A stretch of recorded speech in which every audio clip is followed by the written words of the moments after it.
A friend of mine asked me if, me and my big mouth, what do I think can actually be done to affect climate change right now?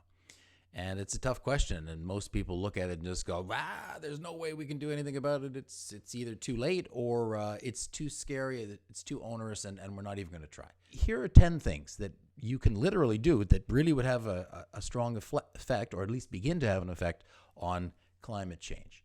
I'm reading from my blog post on justonecynicsopinion.blogspot.com. Number 1, eat less beef and dairy to reduce demand for cattle farming. Yeah, you could reduce eating meat in general, but domesticated animal that takes up the most space and creates the most global warming is cattle. Number 2, buy an electric vehicle, carpool, cycle commute, and try to take less flights. For example, no more business travel, just use Skype. It is possible to do it. I do it myself. Number 3, protest and lobby all of your politicians at every level of government to legislate for renewable energy. Not tough to do. You just have to send an email or call up and leave a message on their phone line. And you can find every phone line, phone number, and email on the internet today. Number 4, vote for the Green parties in your neighborhoods to send a message to all politicians that the mass of voters are slowly moving towards supporting the Green Party. Number 5, buy less plastic packaging. All plastic is made from oil. So by insisting on buying less packaging and using less packaging, we are gradually going to send a message to retailers that we don't want it. Number 6, buy a Tesla roof or solar panels for your home. Number 7, support carbon taxes. Now, everybody's like, oh, no more tax. I don't want to pay more tax. Come on, give me a break. You know how much we enjoyed creating this problem that we've got, and how much my family enjoyed going on car trips everywhere all the time. We made this problem. It was because we had cheap gas and that we were able to build such a huge problem.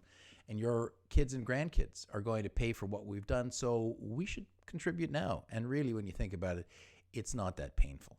Number 8, plant trees in places where they will thrive and grow. There's all kinds of spaces around us in our communities, on our own properties, and we could go out there and ask farmers to plant trees along their property lines. Number 9, buy local whenever you can.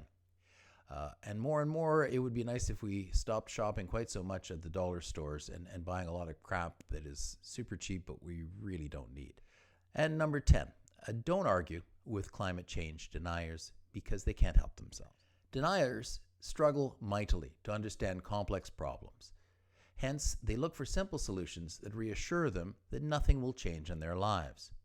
Their brains are hardwired to resist change, and it is the religious pathways in their brains that light up when they begin denying human-caused global warming. Instead of arguing with them, give them a sad smile and say, I feel so sorry for folks like you who can't resist an emotional attachment to the past and to simple answers when the world is changing so quickly around you. Go ahead and cling to your silly ideas. Throughout human history, it has been the really smart people who have fixed the big problems, and the smart people are out there working on solutions to climate change right now. Sadly, they can't do much if all the rest of us don't help. So maybe you can try to stay open to helping one day soon, even if you can't resist your gut rejection of the facts today. Then pat them on the head and walk away, shaking your head sadly. If you like this video and you got something out of it, and I made you go, and thought about it that way, please think about giving me a like on the video and subscribing to my channel, and maybe even clicking on the bell so that you get a notice if I put out a new one. And if you've watched a few videos and I've managed to make you see the world slightly differently than you did before, then please consider going to patreon.com, becoming a patron, and go to the Madman Rants. There's a link below. Hope to see you on the other side of the video camera soon. Bye for now.